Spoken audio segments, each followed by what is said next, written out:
안녕하십니까. 이 시간은 제1과 성경에 대해서 여러분과 함께 말씀을 나누고자 합니다. 잠깐 기도하겠습니다.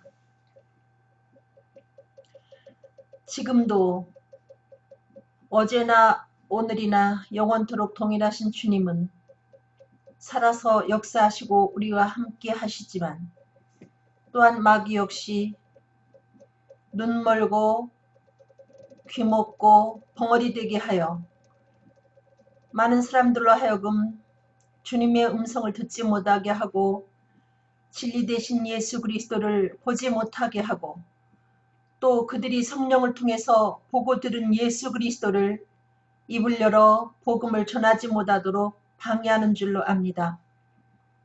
이와 같은 중에 저희들이 분별하여 벙어리 되게 하는 어둠의 세력과의 싸움에서 승리할 수 있도록 도와주시어서 우리가 이미 성령을 통해서 말씀을 통해서 듣고 본 예수 그리스도를 그분은 살아계신 하나님의 아들이요 예수 그리스도라고 끊임없이 외칠 수 있도록 인도하여 주시옵소서.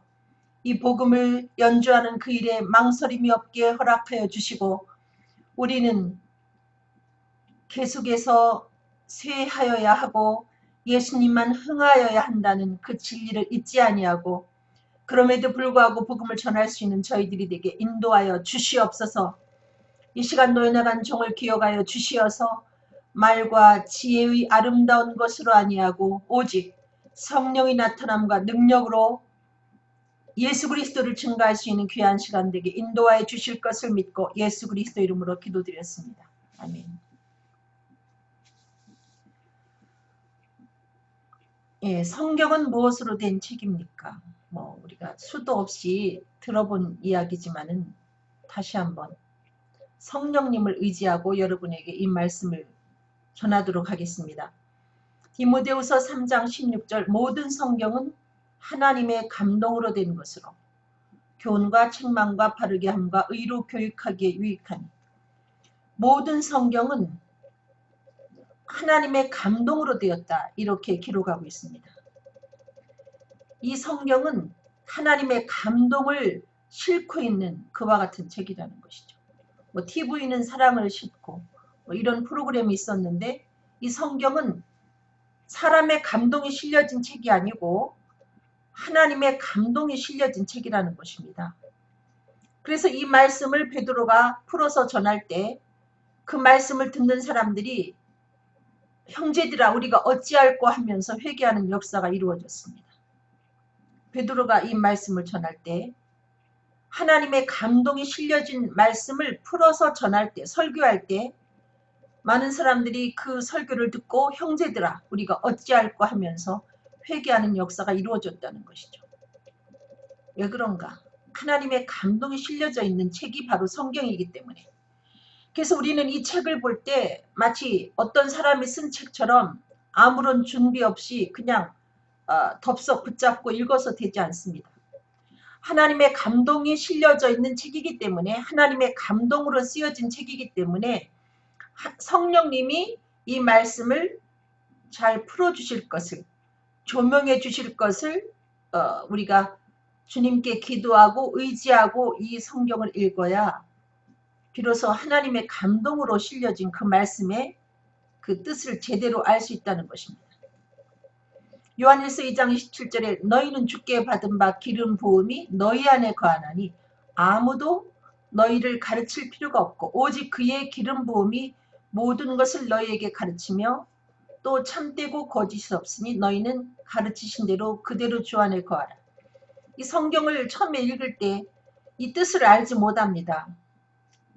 그런데 너무 급하게 조급하게 생각하지 말고 성령님이 알려주실 것을 우리가 믿고 기도했다면 좀 기다리고 그분이 알려주실 때까지 기다려야지 억지로 그것을 조급한 마음에 이 책 저 책 뒤지면서 우리가 잘못된 가르침을 얻을 수 있기 때문에 성령님이 가장 참되고 거짓이 없으신 좋은 스승인 줄 믿고 성령님을 스승 삼아서 읽어야 된다는 것입니다. 그러면 이 성경은 누가 누구에게 받아 기록한 책일까요? 이 성경은 누가 썼을까? 응? 그리고 저자는 누구일까? 예를 들면 뭐 대피를 했다면 저자는 또 누구일까? 베드로후서 1장 21절 예언은 언제든지 사람의 뜻으로 낸 것이 아니요 오직 성령의 감동하심을 입은 사람들이 썼어요. 예언이라는 건 성경을 말하고 있습니다.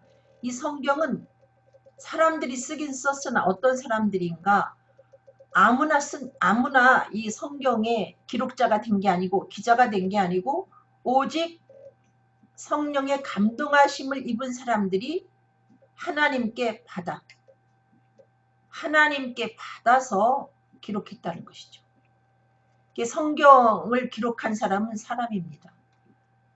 성령의 감동하심을 입은 특별한 사람들이 하나님께 받아 기록했다는 것이죠. 그러므로 이 성경은 다른 사람들이 쓴 책처럼 이건 저자가 분명히 하나님이거든요. 다른 일반 우리와 똑같은 그 영성을 성정을 갖고 있는 우리와 똑같은 성정을 갖고 있는 어떤 사람이 쓴 책인 것처럼 사사로이 풀어서는 되지 않는다는 거죠. 이 모든 말씀은 사사로이 풀 것이 아니고 또 이 성경을 읽다가 알기 어려운 것이 있을 때 그 무식한 자들과 굳세지 못한 자들이 다른 성경과 같이 그것도 억지로 풀다가 스스로 멸망에 이르렀다. 이런 베드로후서 3장 16절 말씀이 있는데 당연히 모르는 것이 많은데 그것을 모른다 하여 억지로 성경을 풀면 나중엔 이단 소리 듣게 되죠. 너무 그 말도 안 되는 해석을 하게 된다는 것입니다. 분명히 성경은 하나님의 감동으로 쓰여진 책이기 때문에 성령님이 조명해 줘야 올바로 알 수 있는데 급한 마음에 내가 이걸 꼭 풀어봐야 돼. 나 이 어려운 거 이건 난 꼭 짚고 넘어갈 거야 하고 억지를 부리면서 풀어나가다 보면 우리가 잘못된 해석을 하게 된다는 것이죠. 성경은 그 어떤 분들이 말씀하기를 너무 정도 가려고 하지 마라. 그냥 통독하라는 거예요. 정도 간다고 하다가 막 그 사전 갖다 놓고 주석책 갖다 놓고 뭐 아니면 뭐 기도해서 이걸 해석해 보리라 하고 억지로 해석하다 보면은 크게 실수를 하게 된다는 것입니다. 성경이 분명히 사람이 기록했지만 여러분 하나님이 저자인 것을 알 수 있습니다. 그러면 이 성경은 누구의 말씀이냐? 응? 답이 나오지 않았습니까? 사도행전 12장 24절 하나님의 말씀은 흥왕하여 더하더라. 네, 기록자는 사람이지만은 그것을 저술하도록 말씀하신 분이 하나님이기 때문에 이 성경은 하나님의 말씀이죠. 그래서 이 성경이 하나님의 말씀이기 때문에 다윗이 하나님 마음에 합한 사람이다 하면서 하나님이 내 뜻을 다 이루게 하리라 하셨는데 우리가 다윗처럼 하나님 마음에 맞는 사람이 되려면 하나님 말씀인 성경을 가까이 해야 된다는 것이죠. 그리고 골로새서 2장 3절에 나온 말씀 그 안에는 지혜와 지식의 모든 보화가 감추어 있느니라. 특별히 이 말씀 속에는 구원에 이르는 지혜가 있습니다. 이 성경은 다른 책과 달리 우리에게 구원의 지혜를 준다는 것이죠. 이 세상에 많은 책이 있지만은 또 명작이라 일컬어지는 그와 같은 책이 있지만은 어떤 책을 통해서 어떤 사람이 구원받았다. 우리가 이런 얘기는 들어보지 못했는데 이 말씀은 우리에게 구원을 주는 참 보배로운 책인데 그래서 제가 만약에 성경에 별명을 붙여보라고 하면은 저는 보물섬이라고 붙이고 싶습니다. 이 속에는 온갖 보화가 다 감춰 있기 때문에. 그러면 하나님 말씀인 성경을 우리는 어떻게 받아들여야 되는가? 성경을 받아들이는 우리의 바른 자세에 대해서 생각을 해보겠습니다. 데살로니가 전서 2장 13절 이러므로 우리가 하나님께 쉬지 않고 감사함은 너희가 우리에게 들은 바 하나님의 말씀을 받을 때에 사람의 말로 아니하고 하나님의 말씀으로 받음이니 진실로 그러하다. 이 말씀이 또한 너희 믿는 자 속에서 역사하느니라. 우리가 이 성경의 기자를 알고 있다 하여 예를 들면 아 이거는 모세가 쓴 책 혹은 이거 사도 바울이 쓴 거야 아니면 뭐 사도 요한이 쓴 거야 하면서 이렇게 가볍게 마치 그 사람이 저자인 것처럼 착각하고 사람의 말로 받지 말고 이것은 사람이 기록했지만은 하나님의 말씀이야 하고 하나님의 말씀으로 받아야 된다는 거죠. 그럴 때 그렇게 이것을 사람의 말로 받지 아니하고 하나님 말씀으로 받은 그 사람 속에서 그렇게 믿고 받아들인 사람 속에서 이 말씀이 역사해서 그에게 구원을 준다는 거죠. 아셨습니까? 이 말씀 속에 보화가 감춰져 있는데 마치 숨은 그림처럼 이 말씀 속에 보화가 감춰져 있는데 그 숨은 그림과도 같은 보화를 찾는 길은 이것을 사람의 말로 받지 아니하고 살아계신 하나님 말씀으로 믿고 받아들일 때 비로소 우리가 그 속에 감추어진 구원을 얻을 수가 있다는 것입니다. 온갖 보화를 우리가 찾아낼 수 있다는 것입니다. 히브리서 13장 8절 예수 그리스도는 어제나 오늘이나 영원토록 동일하십니다. 우리가 이 말씀을 들을 때 이거는 2000년 전에 기록된 거야. 그 시대에 이것은 해당되는 거야. 이렇게 제안을 해서 받아들여서는 아니 된다는 거죠.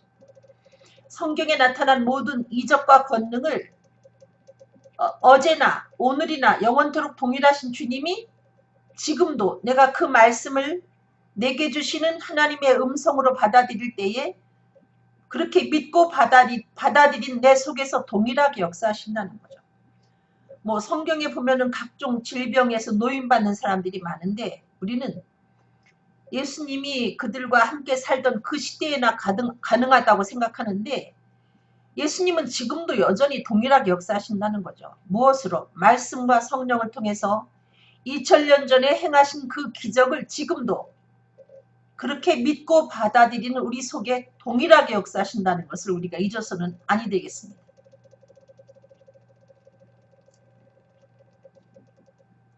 그리고 우리가 하나님의 사람이 되었을진데 이제 육의 사람이 육신의 양식을 취하듯이 매일매일 하나님의 입으로 나오는 모든 말씀을 우리가 취하는 것을 일정한 음식처럼 하지 아니하면은 우리 영의 사람이 굶어 죽게 되죠. 그러면 하나님의 말씀인 성경은 뭐 이미 제가 앞서에 말씀한 것에도 나왔지만은 이 말씀은 궁극적으로 우리를 어디로 이끄는가? 이 말씀이 뭐 보물섬이다. 이것은 하나님 말씀이다 했는데 사람이 저자인 책과 다르게 우리를 어디로 끌고 가시나? 우리를 무엇에 이르게 하시나? 디모데후서 3장 15절 또 내가 어려서부터 성경을 알았나니 성경은 능히 너로 하여금 그리스도 예수 안에 있는 믿음으로 말미암아 구원에 이르는 지혜가 있게 하느니라. 아무리 그 세계적인 명작을 여러분이 또 읽고 해도 그 책을 통해서 여러분이 구원에 도달할 수는 없습니다. 그런데 이 하나님의 말씀은 우리로 어렸을 때부터 혹은 중도에서 우리가 교회를 나가서 성경을 통해서 그리스도 예수를 배우게 될 때 우리로 하여금 구원에 이르게 한다는 거죠. 확실한 구원에 도달하도록 우리들에게 구원이라는 선물을 안겨주는 책이라는 거죠. 베드로전서 1장 23절 너희가 거듭난 것이 썩어질 씨로 된 것이 아니요 썩지 아니할 씨로 된 것이니 하나님의 살아있고 항상 있는 말씀으로 되었느니라. 우리가 거듭난 것은 하나님 말씀으로 되었다 이렇게 표현하고 있습니다. 저는 그 성경에 보면은 물과 성령으로 거듭나지 아니하면 이런 말씀이 있는데 저는 그 물을 물세례라고 해석하는 분들도 계시고 뭐 여러 가지 다양한 해석을 합니다만은 저는 이 말씀을 통하지 않고는 예수 그리스도를 알 수가 없거든요. 그래서 여기도 너희가 거듭난 것이 살아있고 하나님의 살아있고 항상 있는 말씀으로 되었다. 이렇게 기록된 것을 볼 때 저는 그 물은 하나님 말씀이다. 저는 이렇게 받아들이고 싶습니다. 그래서 그 마귀가 물 없는 것을 찾아다니면서 역사하거든요. 마귀가 제일 싫어하는 게 뭘까요? 저는 말씀이라고 보는 사람입니다. 예수님이 귀신을 내어 쫓을 때 말씀으로 내어 쫓은 것을 우리가 분명히 알고 있습니다. 히브리서 4장 12절로 13절 하나님 말씀은 살았고 운동력이 있어 좌우의 날선 어떤 검보다도 예리하여 혼과 영과 및 관절과 골수를 찔러 쪼개기까지 하며 또 마음의 생각과 뜻을 감찰하나니 지으신 것이 하나라도 그 앞에 나타나지 않음이 없고 오직 만물이 우리를 상관하시는 자의 눈앞에 벌거벗은 것 같이 드러나느니라. 예.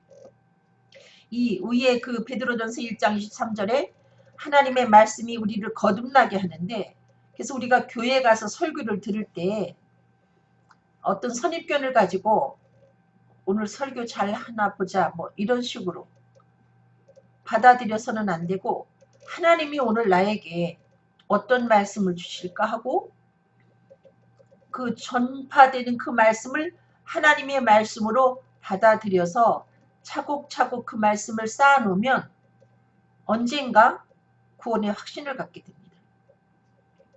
근데 우리가 그리고 성령님이 또 도장을 딱 찍어서 네가 성경을 통해서 배운 예수 그리스도, 하나님의 아들 예수 그리스도에 대한 그 지식, 그건 사실이 하고 우리 마음속에 도장을 꽝 찍어주십니다. 그럴 때 우리 마음속에 확신이 생기죠. 하나님 자녀가 되었다는 확신을 갖게 되는데, 그 이후에는 그러면은 내가 목적에 도달했으니까, 목적을 이뤘으니까, 구원을 받았으니까 나는 성경을 이제 안 읽어도 되느냐? 그게 아니라는 거죠. 우리가 예수를 영접하고 성령을 받아서 하나님의 사람이 되었음에도 불구하고 우리는 그 많은 영육간의 연약함을 갖고 있습니다. 그런데 이 말씀이 의원이 되어서, 의사가 되어서 우리를 이렇게 검진하고 오진하지 않고 확실하게 진단하고 우리를 치료하신다는 것이죠.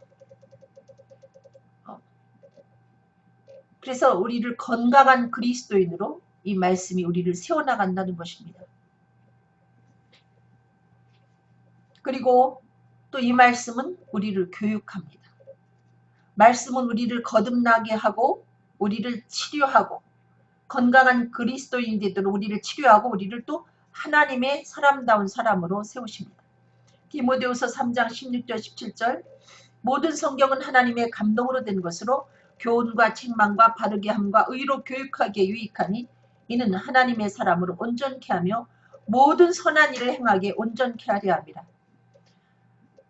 사람이면 다 사람이냐? 사람다워야 사람이지. 이것처럼 하나님의 자녀이면 다 자녀이냐? 하나님의 사람다워야 하나님의 자녀이지. 그래서 우리를 하나님의 사람다운 사람으로 온전하게 우리를 교육해 주시는 것이 바로 하나님의 말씀이라는 거죠. 그래서 모든 선한 일을 행하기에 온전케 한다 그러는데, 저는 예수를 영접한 사람들이 행할 수 있는 최고의 선행이 무엇이냐고 만약에 저한테 물으신다면 저는 복음 전하는 일이다. 이렇게 말씀드리고 싶습니다. 그 사람에게 어떤 그 육신의 양식을 공급하는 것도 아주 중요하지만 또 뭐 그 사람을 좀 케어하기 위해서 여러 가지 것을 제공하는 것도 중요하지만은 죽어있는 그 사람에게 생명 대신 예수 그리스도를 전해서 살려 논다면 그보다 더 큰 선행이 어디 있겠습니까? 그래서 복음을 전하는 그 일이 굉장히 큰 선행인데, 이 선행을 행하기에 우리가 온전한 하나님의 사람이 되어지지 아니하면 우리가 복음을 연주한다고 할 때 듣는 그들이 울리는 꽹과리 소리처럼 소음으로 듣게 된다는 거죠. 너나 잘해, 그러는 거죠. 그래서 우리는 우리로 하여금 구원에 이르게 하고 우리를 치료하고 우리를 교육하는 이 말씀을 일정한 음식보다 귀히 여겨야 된다는 거죠. 욥처럼. 그럴 때 우리는 욥과 같이 영적인 골격과 모든 것이 튼튼해서 어떠한 환난과 역경 중에도 넘어지지 아니하고 승리하는 삶을 살게 되는 것입니다. 신명기 17장 18절 20절 그가 왕위에 오르거든 레위 사람 제사장 앞에 보관한 이 율법서를 등사하여 평생에 자기 옆에 두고 읽어서 그 하나님 여호와 경외하기를 배우며 이 율법의 모든 말과 이 규례를 직행할 것이라. 그리하면 그의 마음이 그 형제 위에 교만하지 아니하고 이 명령에서 떠나 좌로나 우로나 치우치지 아니하리니 이스라엘 중에서 그와 그의 자손의 왕위에 있는 날이 장구하리라. 저는 이 말씀을 아주 좋아하는데 예수를 영접한 예수를 그리스도로 믿은 우리들은 하나님 앞에 왕같은 제사장입니다. 그럴 때 구약시대에 제사장 앞에 보관했던 그 율법서를 어떤 사람이 왕위에 오르게 될 때 제사장 앞에 보관한 율법서를 카피해가지고 평생에 자기 옆에 두고 읽어서 여호와 경외하기를 배우듯이 우리도 왕같은 제사장이기 때문에 이 말씀을 평생에 우리 옆에 두고 읽어서 여호와 경외하기를 배워야 된다는 거죠. 그럴 때 우리는 온전한 하나님의 사람이 되고 이 방대한 깊고도 넓고 광대한 이 말씀을 통해서 우리의 그릇이 커져서 결코 형제 위에 교만하지 아니하다는 거죠. 요만큼 채우고 교만한 것은 그릇이 작기 때문입니다. 근데 하나님의 말씀은 우리의 그릇을 마음껏 넓혀줘서 채우고 채워도 부족함을 느끼기 때문에 결코 교만할 수 없죠.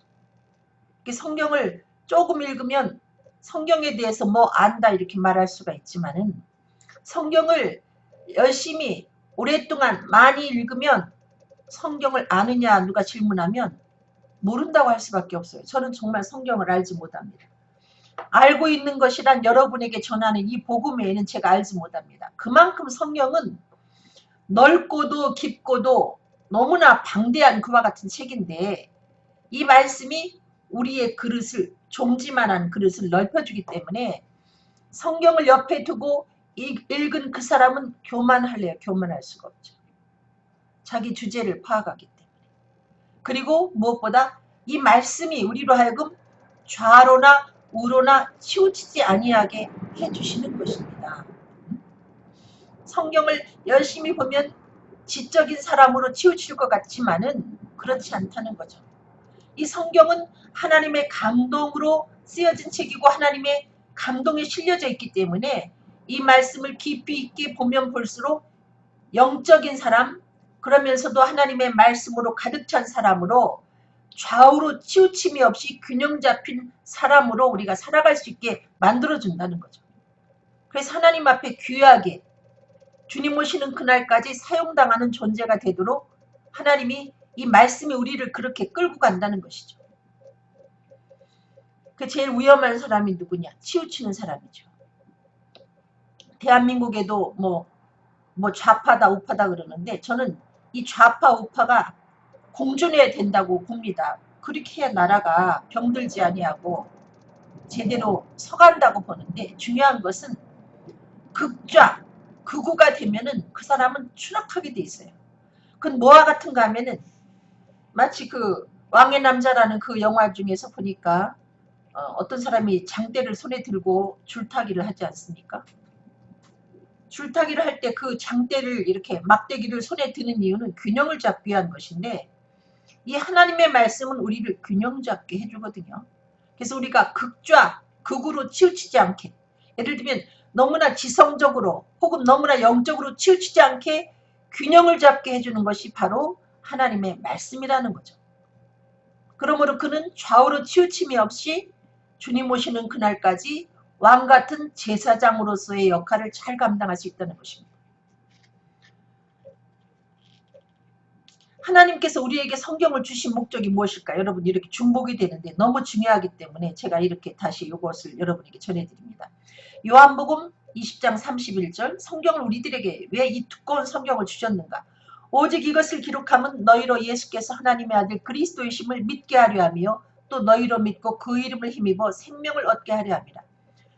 정말 그 성경책, 왜 성경책 요즘에는 그렇지 않지만 어쨌든 뭐 이렇게 검정색 그 컷을 하고 있고 뭐 깨알 같은 글씨로 쓰여지고 두껍고 예수 영접하기 전에는 읽으면 정말 황당무계하고 재미없는 책이에요. 정말 뭐 이런 책이 다 있어 이러는 책인데 이런 책을 하나님이 왜 우리에게 주셨는가?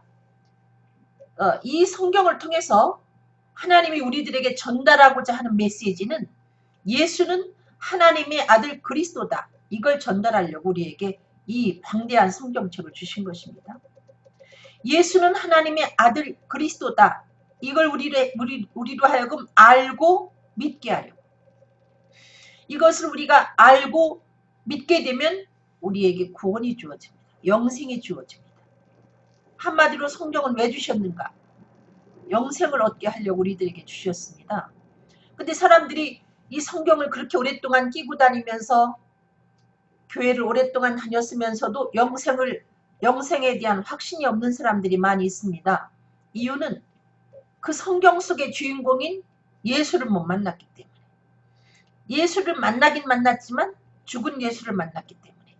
존경받을 만한 역사적인 인물 예수를 만나고 우리의 죄를 위해서 죽으시고 다시 사신 부활하신 예수 그리스도를 아직 못 만났기 때문에 그들이 영생에 확신이 없는 것입니다. 평생 동안 존경할 만한 예수, 역사적으로 존재했던 좋은 일 많이 하다가 죽은 예수, 그 예수만 여러분이 알게 된다면 다시 부활하신 예수를 알지 못하고 그 예수를 믿지 못하게 되면 이 성경에 주신 목적인 영생을 소유할 수가 없다는 것이죠. 고린도전서 2장 1절로 3절 형제들아 내가 너희에게 나아가 하나님의 증거를 전할 때 말과 지혜의 아름다운 것으로 아니하였나니 내가 너희 중에서 예수 그리스도와 그의 십자가에 못 박히신 것 외에는 아무것도 알지 아니하기로 작정하였습니다. 내가 너희 가운데 거할 때 약하며 두려워하며 심히 떨어노라. 사도 바울이 설교를 잘하고 성경을 많이 알고 있는 그리고 부활하신 예수를 성령을 통해서 만난 그와 같은 인물임에도 불구하고 예수 그리스도를 전할 때 참으로 나는 연약합니다. 나는 부족합니다 하면서 두려워하고 심히 떨었다는 거죠. 이유가 무엇인가? 행여라도 이 복음을 전할 때 그 지혜의 아름다운 것으로 멋진 그 미사력을 통해서 예수를 증거하려고 하는 오류를 범할까 봐서 늘 근신했다는 얘기입니다. 이 복음은 그렇게 전해서 지혜의 아름다운 말로 멋진 말로 전해서 그 사람에게 영생이라는 선물이 주어지는 것이 아니기 때문에 그래서 늘 복음을 전할 때 그는 행여나 멋진 설교를 해가지고 내가 이 전하는 복음을 망칠까봐 몹시 근신했다는 것이죠.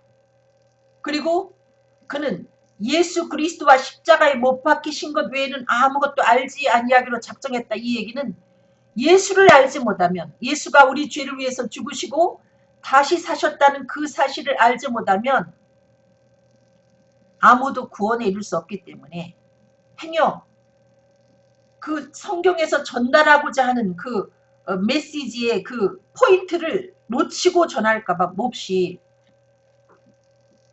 조심했다는 것이죠. 근데 오늘날 교회가 성경의 주인공 예수를 소개한다고 불러놓고 그 예수를 설교 시작하고 끝날 때까지 한 번도 말해주지 않는 교회들이 너무나 많이 있습니다. 그것은 설교가 아니죠. 멋진 강의가 됐는지는 모르지만 그건 설교가 아니죠. 그런 설교를 아무리 해대면은 교인들이 구원의 확신을 가질 수가 없죠.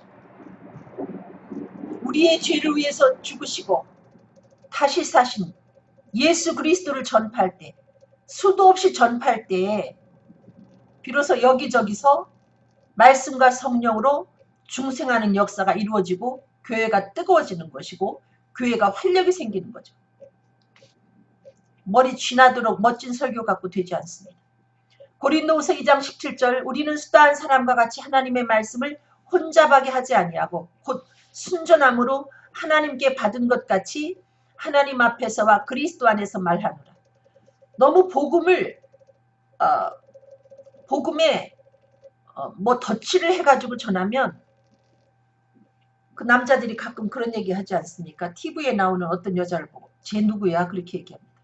그러면 쟤는 당신이 알고 있는 아무개야? 그러면 그래? 그렇게 얘기합니다. 이유는 화장이 너무나 진해가지고 분장에 가깝기 때문에 알아보지 못하죠. 자기가 늘 봐왔던 그 여자 그 배우라는 걸 알지 못합니다.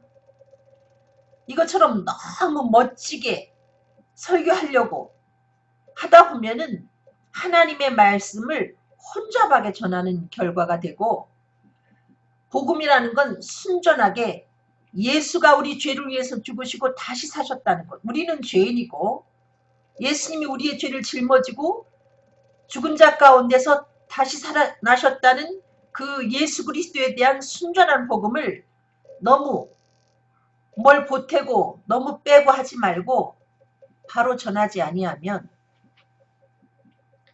사람들이 예수를 만나러 갔다가 예수님이 나와도 등장을 해도 예수님인 줄 알지 못합니다. 너무 덧칠을 해서 변장을 한 예수 그리스도를 보여주기 때문에 이렇게 되면 안 된다는 거죠.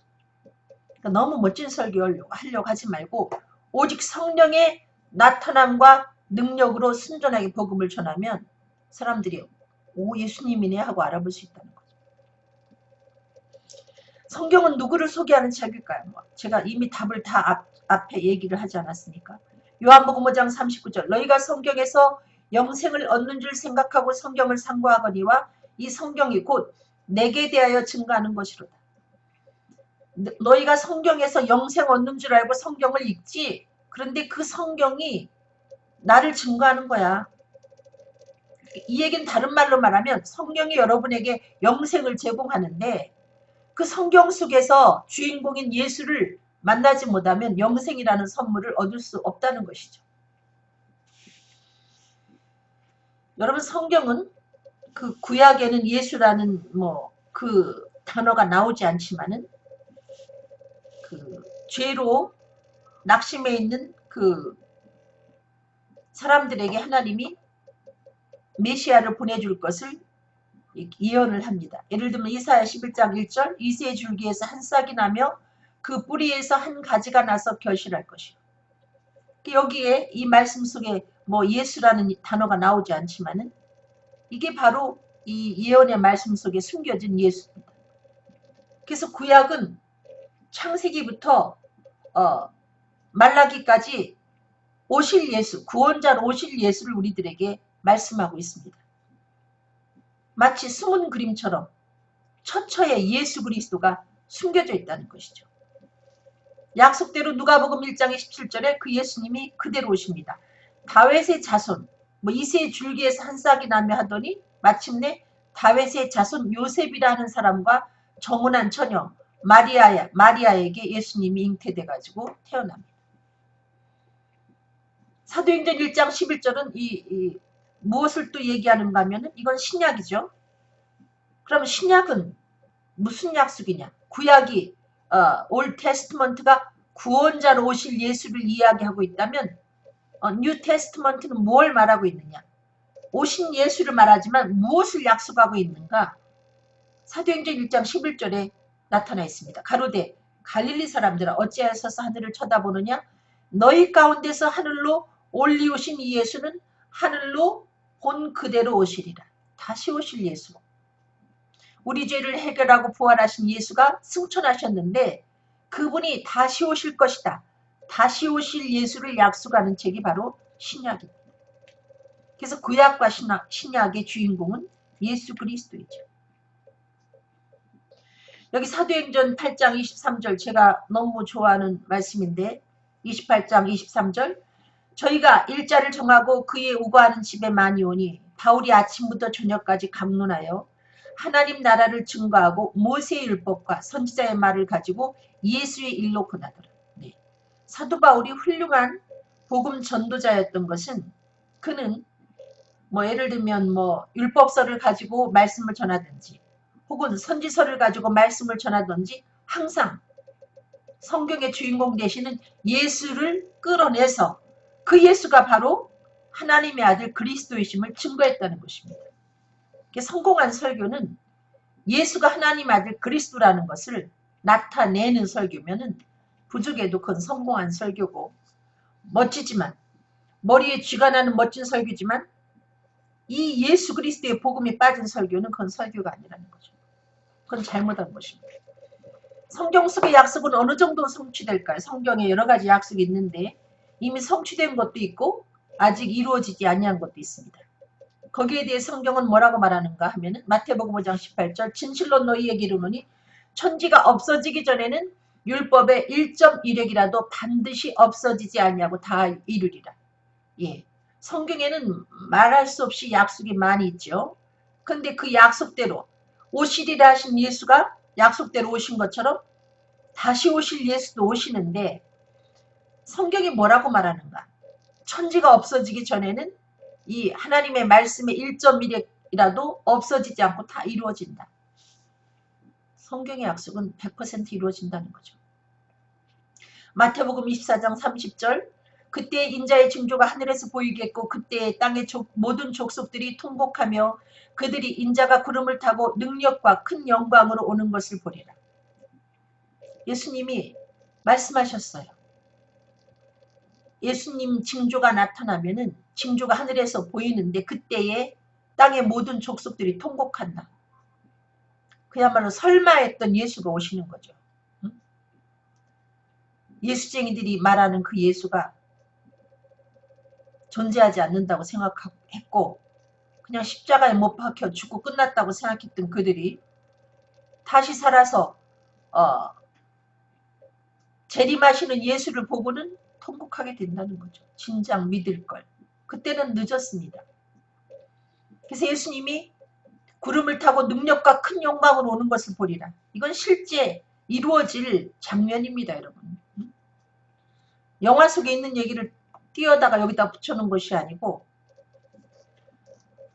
다윗의 후손에서 메시아가 탄생할 것이다 약속하고 약속대로 오신 것처럼 그분이 우리의 죄를 해결하고 죽은 자 가운데서 부활하셔서 승천하신 약속대로 승천하신 것처럼 그분은 다시 오십니다. 그날과 그때를 우리가 알지 못할 뿐이지 반드시 오십니다. 그때는 우리가 복음을 옆에 사람한테 전하려고 해도 이미 늦습니다. 그들이 믿으려고 해도 그때는 때가 늦는다는 거죠.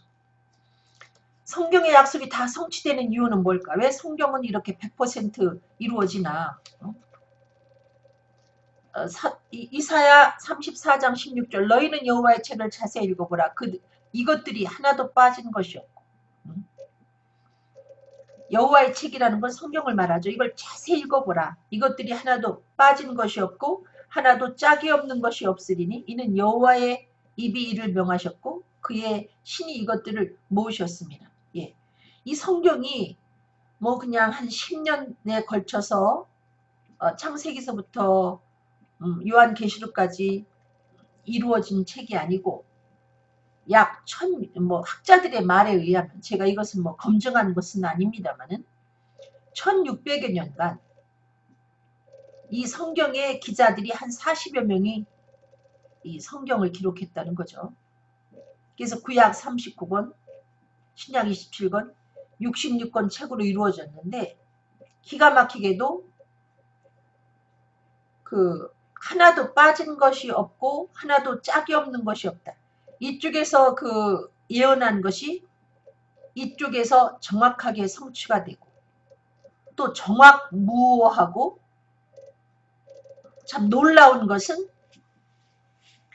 저자가 하나님이시고 이렇게 1600여 년간 40여 명의 기자에 의해서 쓰여진 책임에도 불구하고 그 편집을 한 것이 또한 성령님이기 때문에 그래서 이 말씀이 정확무오하다는 거죠.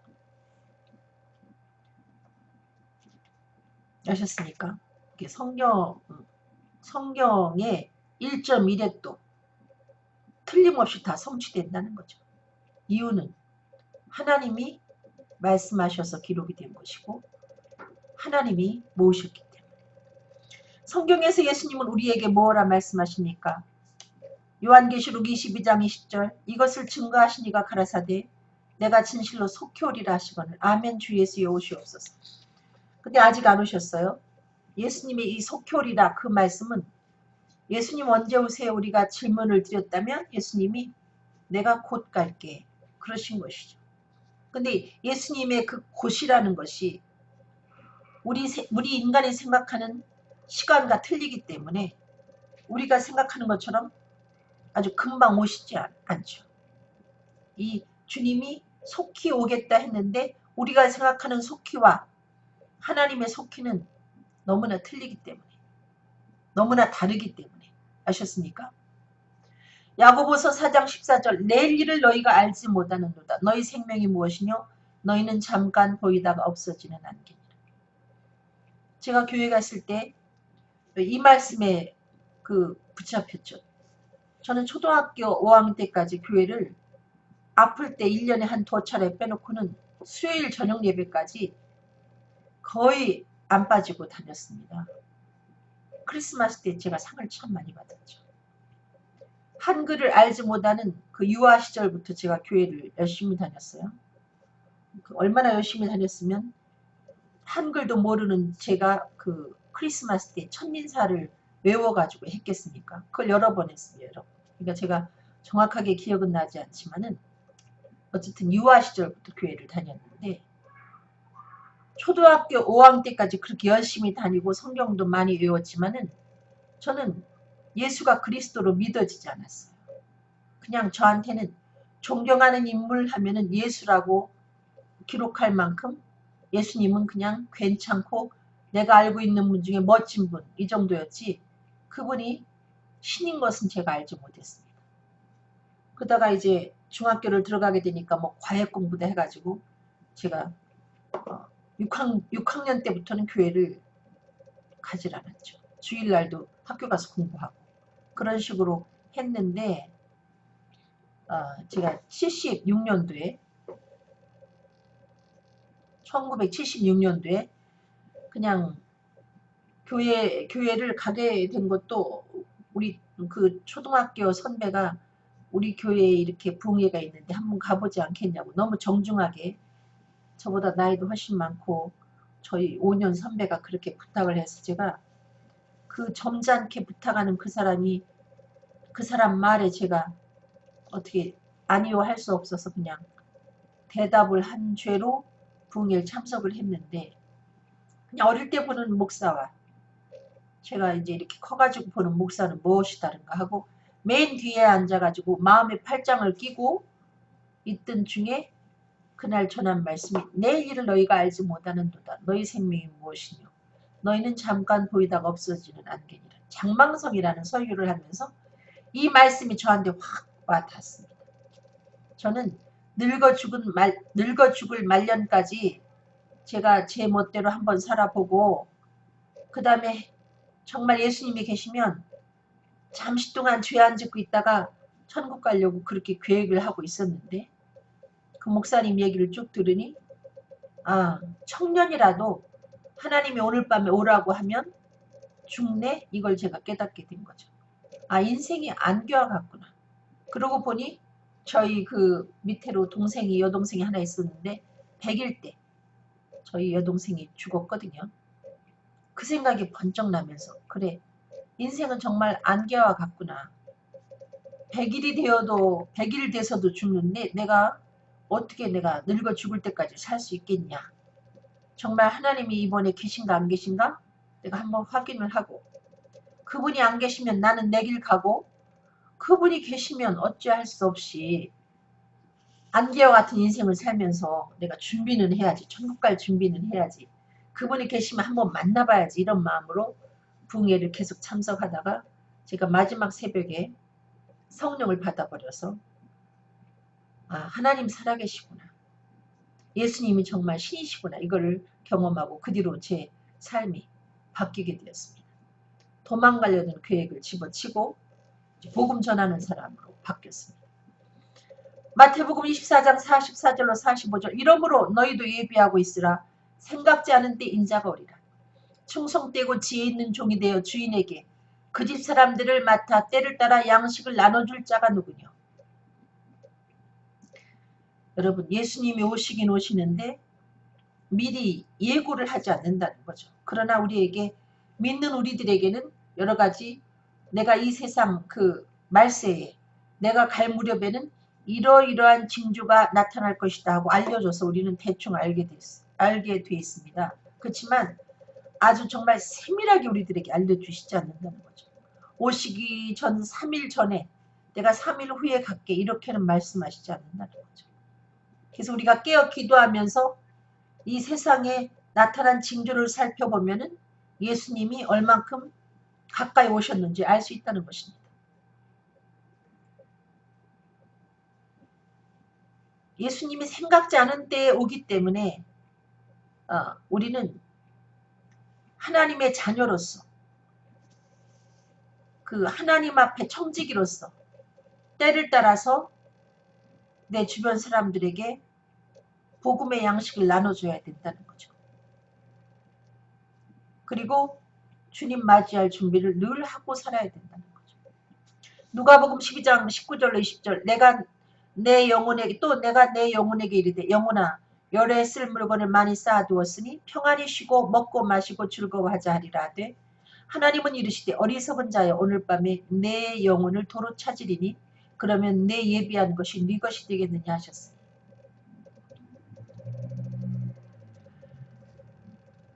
하나님이 우리가 뭐 몇 년 후를 계획하고 혹은 몇십 년 후를 계획하고 이렇게 살아가고 있지만은 우리의 생명이라는 것은 오늘 밤에 하나님이 우리 영혼을 도로 찾아가면 끝나는 것입니다. 그러므로 우리는 항상 예비하고 있어야죠. 속히 오리라 하신 예수님이 오실 때를 우리가 알지 못하기 때문에. 그래서 깨어 기도하면서 우리의 자는 모습을 주님께 보여드리지 않기 위해서 또 깨어 있어야 우리가 시대의 징조를 통해서 주님을 제대로 맞이할 수 있기 때문에. 잠깐 기도하겠습니다. 살아서 역사하시는 아버지, 이 성경이 너무나 방대한 책이지만 이 성경이 하나님의 감동으로 쓰여진 말씀인 것을 우리가 알았고 그래서 이 말씀을 들을 때에 일반 사람이 쓴 이야기를 듣듯이 그렇게 받아들이지 아니하고 살아계신 하나님의 말씀으로 받아야 한다는 것을 알았습니다. 그렇게 믿고 받아들일 때 우리 속에서 살아계신 하나님의 역사를 경험할 수 있다는 것을 알게 되었습니다. 그리고 이 성경은 우리들에게 영생을 주시기 위해서 주어진 책인데 그 영생을 얻으려면 영생의 주체가 되시는 주인공 예수 그리스도를 만나야 된다는 것을 우리가 또한 배웠습니다. 살아서 역사하시는 주님, 이 말씀을 통해서 우리의 죄인됨을 깨달아 알게 허락하여 주시고 또 예수는 죄인된 우리를 위해서 우리를 구원하기 위해서 이 땅 위에 보냄을 받은 하나님의 아들인 것을 알게 하시고 하나님의 아들이기 때문에 죽은 자 가운데서 부활하신 사실도 믿게 허락하여 주시어서 그것을 믿고 마음의 죄사함 받은 저희들에게 하나님이 선물로 주시는 성령까지 경험할 수 있도록 인도하여 주시옵소서. 감사하며 예수 그리스도 이름으로 기도드렸습니다. 아멘. 여러분 감사합니다. 그리고 제가 이 방송한 것은 유튜브에 올려놓겠습니다. 혹시 도중에 들어오셔서 제대로 못 들으신 분들은 유튜브에 이경일을 찾으면 여러분이 올려진 방송을 들으실 수가 있습니다. 여러분 사랑합니다.